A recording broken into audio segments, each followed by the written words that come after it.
Shalom Bapak Ibu, sahabat Galilea yang diberkati oleh Tuhan Yesus. Selamat pagi, mari siapkan diri kita untuk kita mau datang kepada Tuhan. Kita mau baca, dengar, dan renungkan firman Tuhan sebelum kita masuki dunia kerja kita hari ini. Mari kita berdoa. Bapa Surgawi Allah, di dalam nama Yesus Kristus, kami datang di hadapan-Mu dengan penuh kerendahan hati. Kami mengucap syukur atas kebaikan Tuhan yang Tuhan sudah nyatakan di sepanjang malam yang telah berlalu dalam istirahat tidur kami. Dan oleh kemurahan-Mu, Engkau bangunkan kami dengan tubuh yang sehat, dengan kekuatan yang baru, semangat yang baru untuk kami melangkah di hari ini. Sebelum kami melangkah di hari ini dengan segala tugas dan kerja kami akan baca, dengar, dan renungkan firman-Mu. Urapi kami, buka hati pikiran kami, urapi juga hamba-Mu di dalam nama Tuhan Yesus. Haleluya, amin. Kita membaca Yakobus pasal 2 pada ayat 1 sampai dengan ayatnya yang ke-13. Jangan memandang muka. Saudara-saudaraku, sebagai orang yang beriman kepada Yesus Kristus, Tuhan kita yang mulia, janganlah iman itu kamu amalkan dengan memandang muka.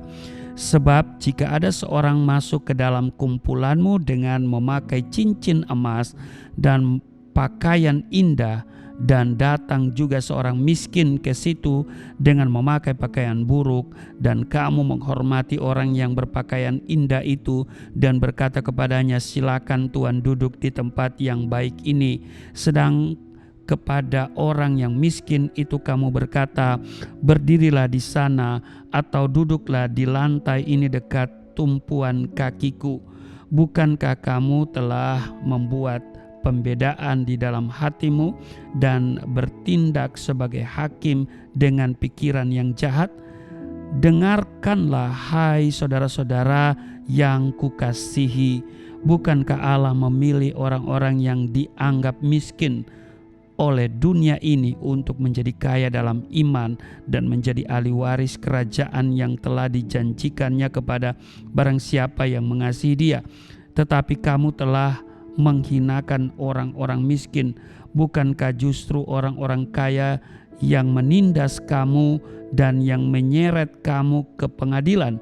Bukankah mereka yang menghujat nama yang mulia yang olehnya kamu menjadi milik Allah? Akan tetapi jikalau kamu menjalankan hukum utama yang tertulis dalam kitab suci, kasihilah sesamamu manusia seperti dirimu sendiri, kamu berbuat baik. Tetapi jikalau kamu memandang muka, kamu berbuat dosa, dan oleh hukum itu menjadi nyata bahwa kamu melakukan pelanggaran. Sebab barang siapa menuruti seluruh hukum itu tetapi mengabaikan satu bagian daripadanya, ia bersalah terhadap seluruhnya. Sebab ia yang mengatakan jangan berzina, ia mengatakan juga jangan membunuh. Jadi jika kamu tidak berzina tetapi membunuh, maka kamu menjadi pelanggar hukum juga. Berkatalah dan berlakulah seperti orang-orang yang akan dihakimi oleh hukum yang memerdekakan orang.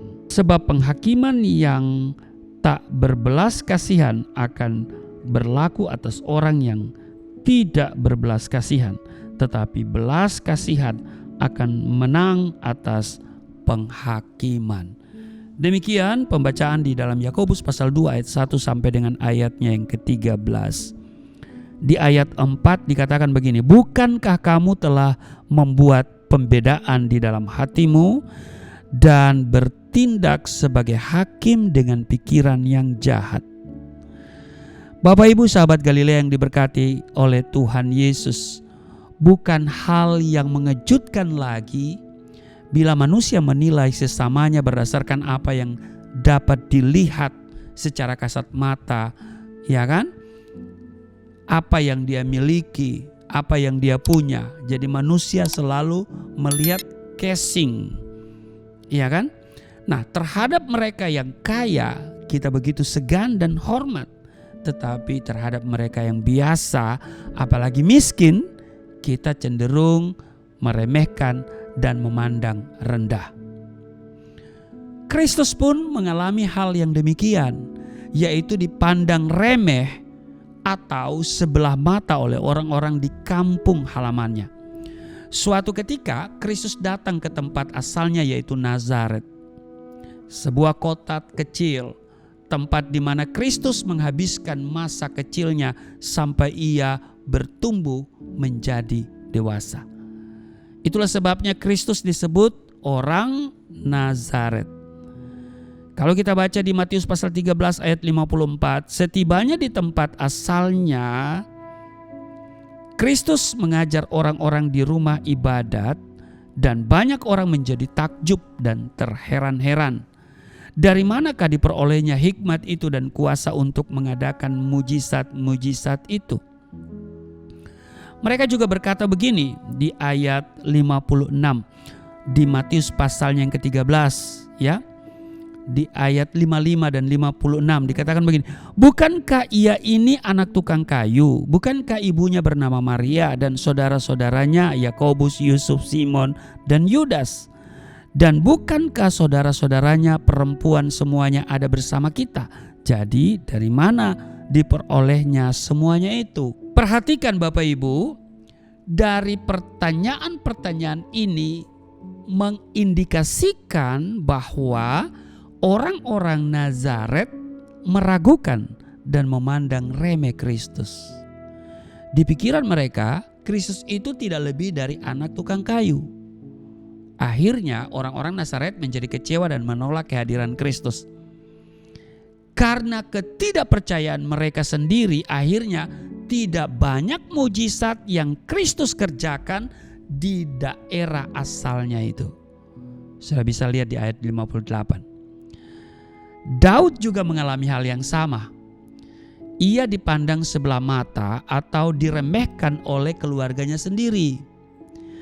Ketika Samuel mencari anak-anak Isai untuk diurapi menjadi raja, Isai mengedepankan anak-anaknya yang dipandang layak menurut penilaian jasmania untuk menjadi seorang raja dan mengesampingkan Daud. Tapi perhatikan, kita harus ingat Bapak Ibu, bukan yang dilihat manusia yang dilihat Tuhan. Sebab manusia melihat apa yang di depan mata, tetapi Tuhan melihat hati. Tertulis di 1 Samuel pasal 16 ayat 7. Bapak Ibu sahabat Galilea yang diberkati oleh Tuhan Yesus, bukankah banyak orang Kristen bersikap demikian? Yaitu suka sekali membeda-bedakan orang berdasarkan status sosialnya atau melihat rupa.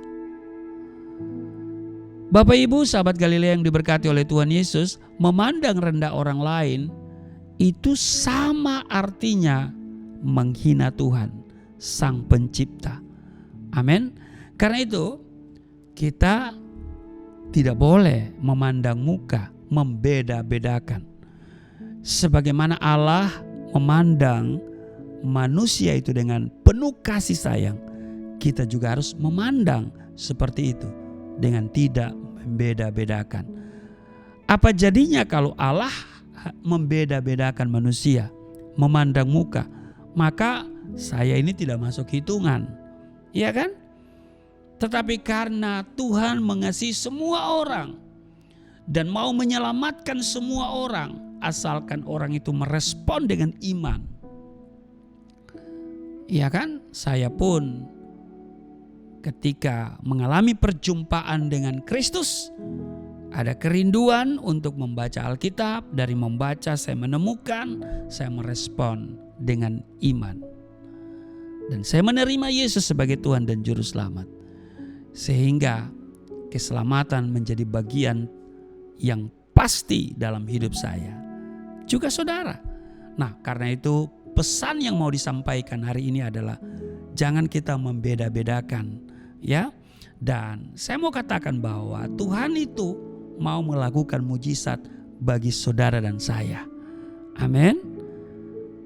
Karena ketidakpercayaan orang-orang yang ada di Nazaret, maka Kristus juga tidak melakukan banyak mujizat di daerah itu. Nah, jadi di sini kita belajar bahwa yang pertama, jangan membeda-bedakan orang. Yang kedua, Jangan tidak percaya.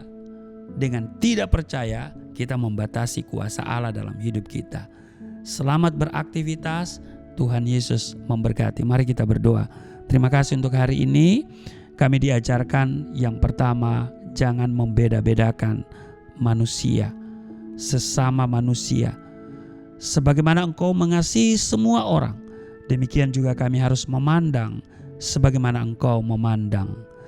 Engkau memandang dengan kasih, kami pun juga harus memandang dengan kasih. Juga diajarkan kami ketidakpercayaan orang-orang yang ada di Nazaret membuat Kristus tidak banyak melakukan mujizat.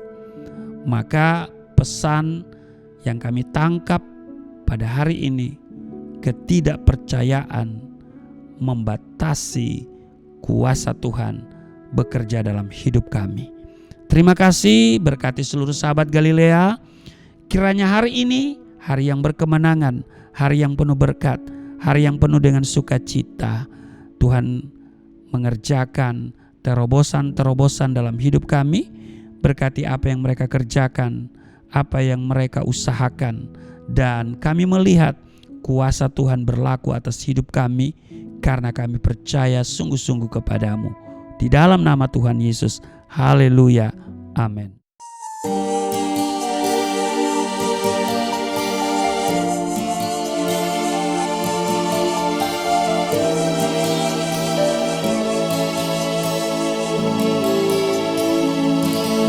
Bapa kami yang di surga,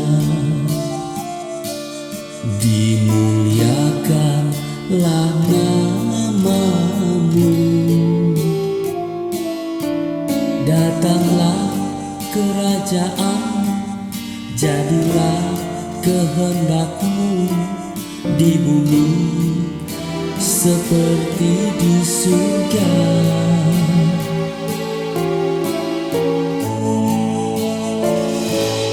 Berikanlah kepada